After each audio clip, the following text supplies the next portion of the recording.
If you've ever gamed on the PC, then at some point or other, you've probably gone to SteamDB.info, thrown your username in, gone and seen all the stats of the games you've played, how many hours you've put into it. It can be pretty satisfying looking at the costs of everything at their lowest prices, as well as what your whole library would cost if you were to buy all the games at the prices of today. But have you ever wondered just how accurate that is? How close can it be to actually determining the full amount of money you've spent on your Steam account? If you didn't know, I've spent the last several months building up this huge database of all the games I've ever purchased on my computer. I've been slowly adding in everything from every single online digital marketplace that I've got records of things I've purchased from. And as of today, I have now completely put in 100% of every game I've ever put on Steam. This includes stuff like when I bought it, when the game came out, how much money I spent on it, as well as the DLCs and everything. I've calculated it all. Well, it's not really calculating it, I just wrote everything in. But basically, I know how much money I've spent on my Steam account from the day I got it all the way up to today, the very much now. To prove to you that I'm not just making this up, and to prove the legitimacy of my claims, I have accurate numbers backed by scientific data. Well, it's not exactly scientific data, but it's the closest thing that we've got. SteamDB.info, calculator, spontaneous. My lowest prices, $11,539. Today's prices, $43,156. I hope to God I didn't spend that much. My actual prices equals sum ifs, this column. The range criteria, this column equals Steam. Oh God, here we go. Error. Do I just get rid of the equals sign? Okay, it's actually pretty accurate for the lowest prices. Now, to double check our numbers, I currently have 2,616 according to this guy. Number of games in Spreadsheet equals count ifs. Yeah. Oh, we're so close. Oh my God, I actually did pretty good. I'm missing 9 games. Realistically, the average cost of a game that I've spent is $18.25. So then one could assume I'm short by $164. God, I don't even know how many months I've been doing this. It's got to have been at least a year now. But to put in 2,607 out of the 2,616 games, I'm pretty happy with that. There's a couple people that asked last week if I could share the spreadsheet that I made. I've made a separate video for that. You can find a link in the description. I just put it as an unlisted video. If you ever want to see it again, just look for this video in the description, or you can find it on a post that I've made on the YouTube channel itself. You can skip that entirely if you want, and there's also just a link to the spreadsheet that you can download yourself. It's a brand new empty one that I cleaned out, so.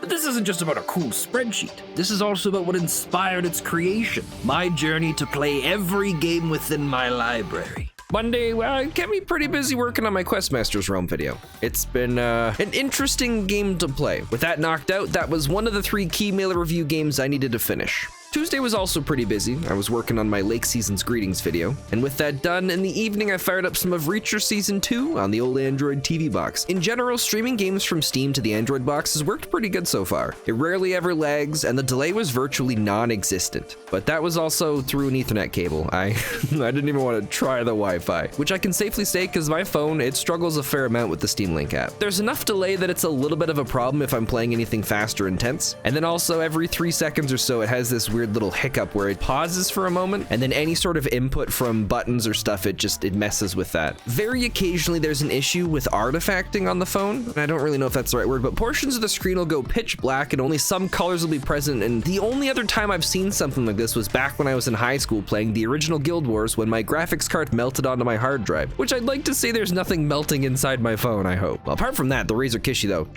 amazing. I love it. But long story short, back in high school, I didn't realize you're supposed to clean out the fans on your PC. I just assumed it would blow everything out, and so it was fine. It was not fine.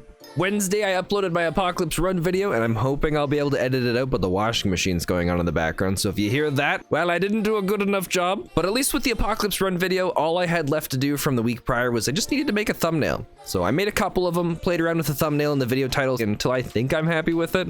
I'm not really sure. That day, I did spend a good couple hours adding all of the Jingle Jam games into the spreadsheet.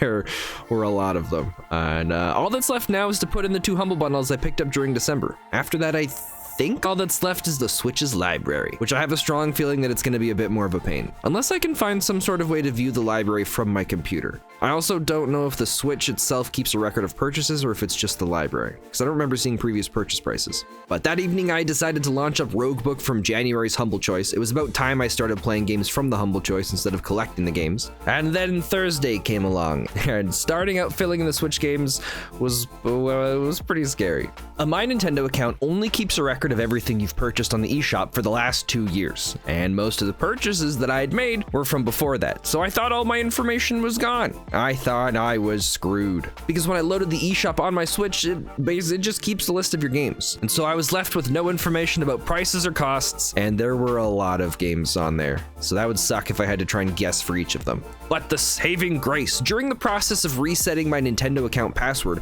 I realized that Nintendo emails you with every purchase you make. So I had records of every game I'd ever bought on my Switch. I just had to go and dig through my email for it.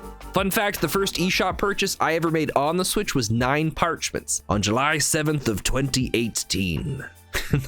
Yeah, looking through those emails was also when I realized I had some from Origin in there too. Yeah, I hadn't put any of the Origin games in, and then there was still the Microsoft Store and Uplay, and I'm sure there's a few other stores out there somewhere that also had games from them. But I mean, hey, that's Future Spend's problem, right? And not Thursday Spend's problem. All Thursday Spend had to do was start going email by email, recording some of the information from his Switch purchases. It was gonna be another long process, but at least each email had the name of the game, the date I added it to my library, and how much I paid for it, so the rest was something I could easily come back and fill in later at any time. Or, if I got rich quick, hire a secretary.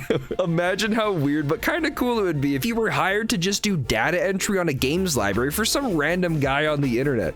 It's Friday morning. I just found out something kind of interesting last night. I use Wix as the platform to host my website, and on there they have a whole database where you can store information in spreadsheets. Basically everything I've been putting in Google Sheets, I could actually store on the website itself. The problem with it right now is with Google Sheets, I can go and tally things and create totals and sums, but I have no idea how to do any of that with Wix. I was playing around with it last night and I made almost no progress, but it does at least give a database that I can store on the website that's a lot easier to go and view. There's times where the spreadsheet's so big that it lags out and it crashes, and there's no way that I can share something like that online. Got some thinking to do. This is my current website that I have set up, and it's nothing fancy. I've still got stock images on it, but it's got the home page, we've got the blog, and then we've got a brief little about page. I mean, it's basic. It gets the job done. I don't know exactly what the plan's gonna be. Still experimenting with a couple different things, but there's a possibility that this whole spreadsheet here would be stored here on the website instead. But the biggest reason I like putting it on this website is that everything on here can have its own page here with its own information, but then I can also link blog posts to them. So there's a lot of ways that this can be played around with, and I'm kind of excited to try some of it out. But that's pretty much it for the week. I hope your gaming went well. I didn't record any of it, but I did get a bunch of hours in on Sunday playing Sapiens, so with that, I got pretty good progress done on the library.